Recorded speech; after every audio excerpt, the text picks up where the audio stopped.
میں ان قیدیوں کو چھڑانے کے لیے آئی ہوں۔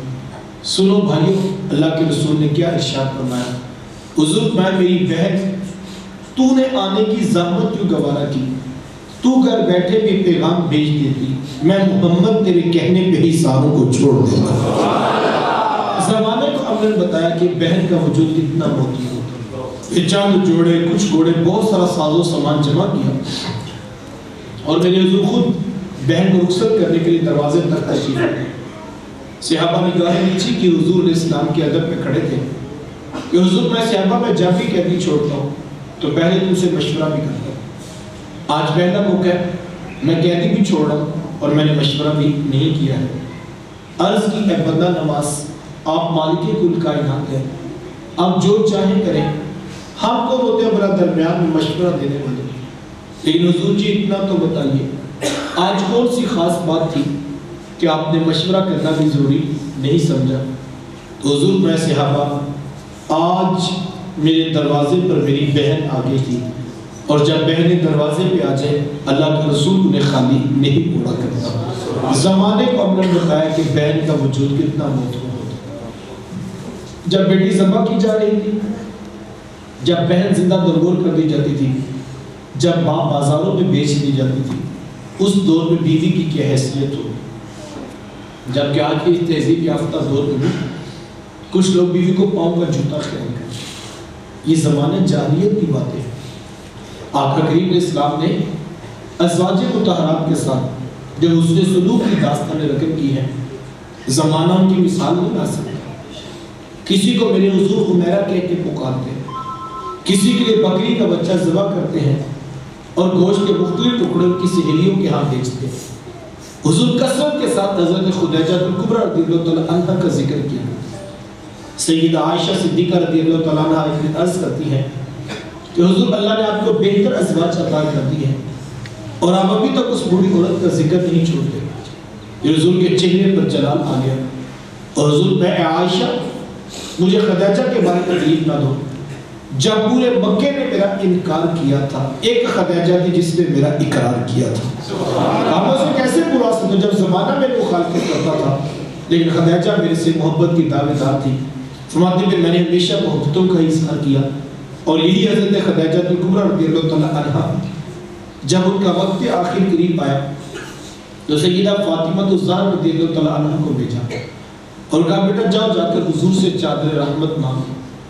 سیدہ حاضر خدمت ہوئی اور آ کر عرض کی میری والدہ چادر مانگ رہی ہیں۔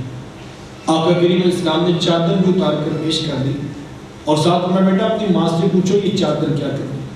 یہ کہتے کہتے میرے حضور بھی ساتھ تشریف لے گئے اور حضور میں خدیجہ تو نے چادر کیا کرنی ہے؟ عرض حضور مجھے جو بخار ہے لگتا یوں ہے جان لیوا ثابت ہوگا، میری آرزو یہ ہے کہ مجھے کفن آپ کی چادر رحمت میں عطا کیا جائے۔ یہ حضور اسلام کی سیرت کا کتنا بڑا حوالہ ہے کہ بیوی آرزو کر رہی ہے اگر مجھے شوہر کی چادر میں کفن مل گیا تو یہ رب کی حضور میری بخشش کی ضمانت ہوگی۔ آقا کریم اسلام نے چادر بھی اتار کر پیش کر دی اور ساتھ تاریخ ساتھ جملہ ارشاد میں خدیجہ تو نے تو صرف چادر مانگی ہے، لو ارتی جلدی لآتیتکی، اگر تو مجھ محمد کی جلد بھی مانگتی میں وہ بھی اتار کے پیش کر دیتا۔ زمانے کو رشتوں کا تقدس میرے حضور علیہ السلام نے آپ کا سکھایا۔ بھائی کیا ہوتے ہیں یہ زمانے کو میرے محبوب علیہ السلام نے بتایا۔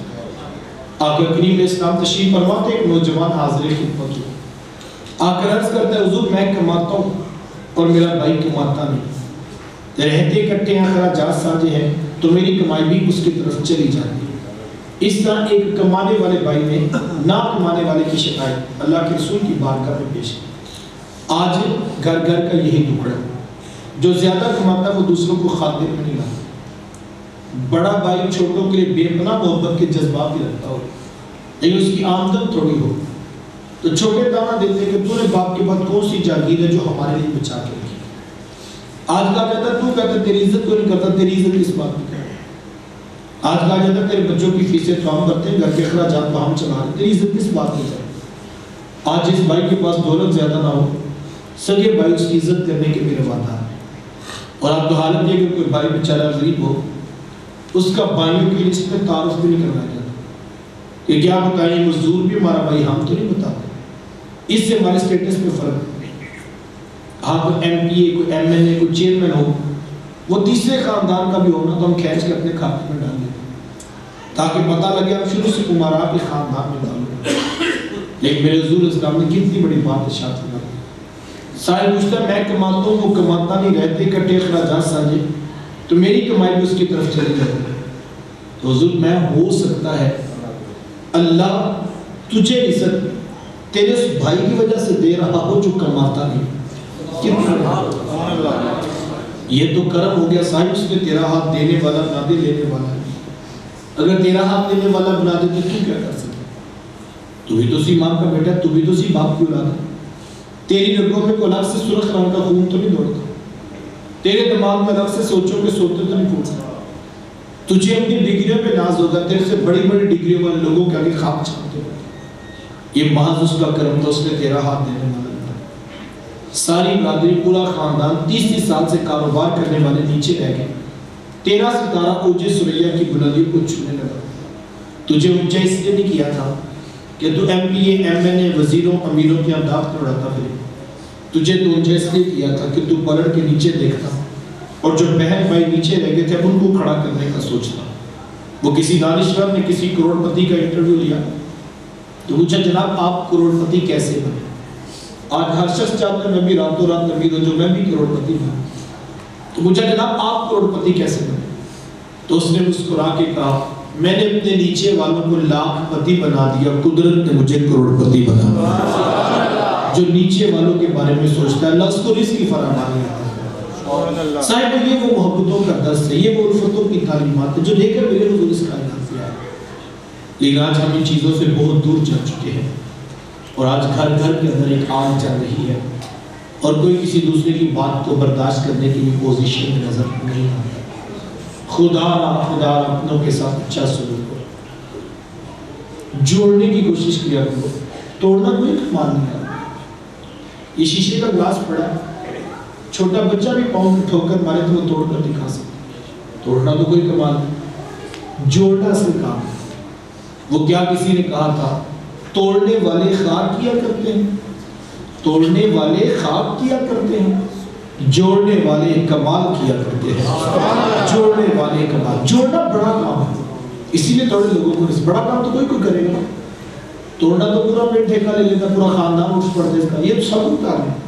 جوڑنا بڑا کام ہے بھائی، جوڑنے کی طرف آؤ. اور میں آپ کو دعوے سے کہتا ہوں آپ اس شخص کو نشان لگائیں جو خاندان کو توڑتا ہے، جو برادری کو توڑتا ہے، جو رشتوں کو لڑاتا ہے، جو بہنوں کو نفرت کی پٹیاں پڑھاتا ہے. آپ اس شخص پر نشان لگائیں. ہم نے تو توڑنے والوں کی حویلیاں بھی ویران دیکھی، توڑنے والوں کے گھر کبھی آباد نہیں ہوتے. اور آپ اس شخص پر نشان لگائیں جو جوڑنے کی بات کرتا ہے، جو سلو کر لینے کا حوصلہ پیدا کرتا ہے، جو معاف کر دینے کی عادت رکھتا ہے.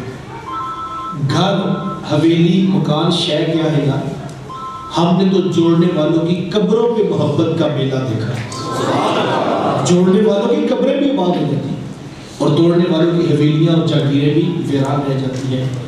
خدا را جوڑنے کی کوشش کرو. خوش قسمت ہے وہ لوگ جو خاندان میں جوڑنے کا مزاج رکھتے ہیں.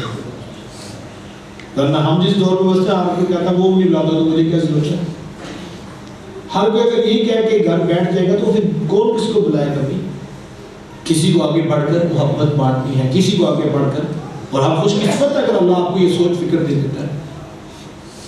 ہمارا مسئلہ یہ ہم ہر کسی سے تقاضا عزت کا کرتے ہیں، خود عزت دینے کے تیار نہیں. یہ ہمارے یہاں شادی بیاہ کی تقاریب ہوتی ہے تو ہر کوئی بات میں کیا رہتا ہے جی بلانے کا تو پتا تھا، ہمیں تو کسی سیدھے کو سلام بھی نہیں دیا. مجھے ایک سادہ سی بتایا، اب تو مصروف دور ہے. پہلے ہوتا تھا شادی کے لیے 3 دن لوگ وقت نکالتے تھے، اب تو وہ 2 گھنٹے شادی کے کھانے کے ہوتے ہیں. 6 سے 8 یا 8 سے 10 ولیمے کا ٹائم ہے تو کوئی 8 منٹ بولتا ہے، کوئی 7:30 بولتا ہے. اب مجھے بتائیں جس بندے نے 400 بندوں کو دعوت دی ہوئی ہے، بیٹی والے مہمان بھی آئے ہوئے ہیں، وہ خاص مہمان ہیں، ان کو عزت الگ سے دے دی. اب ایک بھائی ہے، ایک باپ ہے، ایک چاچا، ایک تایا، چلو لگا اگر وہ بھی ساتھ روایت میں کھڑے تو 400 بندے کو 2 یا 3 بندوں نے دیکھنا ہے. تو کیا ممکن ہے وہ ساروں کے ساتھ 5-10 منٹ بیٹھ کر سلام دعا لے کر حال چال پوچھ کرتے؟ ممکن نہیں. وقت 120 منٹ ہے سارے. 400-500 بندے کو تو ملا نہیں ایسا. پھر انتظامات بھی دیکھنے ہیں, کھانا بھی دیکھنا ہے, مہمانوں کو بھی دیکھنا ہے. تو ہمارے ہاتھ بھی یہ کہہ رہا ہوتا ہے جی بلانے کے بس پڑتا تھا, ہمیں تو کسی نے پوچھا بھی. میں یہ کہتا ہوں اس وقت جو 400 بندہ بیٹھا ہے ان میں سے صرف 20 بندے اٹھ پڑے, وہ اپنے کھانے کی قربانی دیں, وہ اپنے نفس کی قربانی دیں. اور وہ 20 بندے اگر اٹھ کر وہ 2 جو میزبان ہیں باپ اور بیٹے کو یہ کہہ دیں کہ جناب 20 بندے, یہ 20 کو میں دیکھوں گا, اس 20 کو وہ دیکھے گا, آپ ٹینشن نہیں لیں, تو میرے خیال میں رات کو 380 بندے اپنے گھر میں یہ کہہ سکتے ہیں یار بلایا تو تھا انہوں نے لیکن عزت کی بھی کمال کر دی. ہمارے پاس ہر بندہ کھڑا تھا, جناب بار بار پوچھتے جناب کوئی چیز چاہیے. یہ وہ عزت کا معیار ہے. لیکن کوئی بندہ ہماری تو حالت یہ محفل میں بیٹھ جائے گا تو کوئی ہماری طرف آ رہا ہم دیکھ بھی لیں تو ہم اٹھ کے سلام نہیں لیتے, ہم کہتے آئے گا تو ٹھیک ہے ورنہ مجھے کون سی ضرورت ہے اس سے سلام دیں. ہر کوئی اگر اسی طرح کرے گا تو یار معاشرے میں محبت کیسے پھیلے گی؟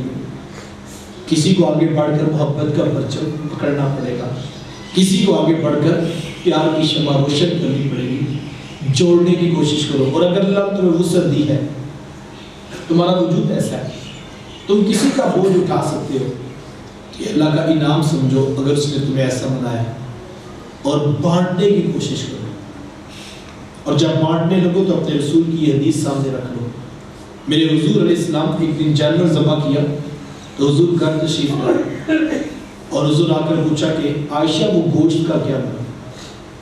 تو سیدہ عرض کرتی ہیں کہ حضور وہ سارا ہم نے بانٹ دیا, یعنی اتنا بانٹا کہ سارا بانٹ دیا, اور یہ صرف بکری کا ایک کھر بچا ہے, صرف ایک بکری کا کھر بچا ہے. میرے حضور پتہ کیا فرمایا؟ حضور میں عائشہ بچہ یہ تو نہیں ہے, بچہ وہ ہے جو اس کے نام پر بانٹ دیا ہوا ہے.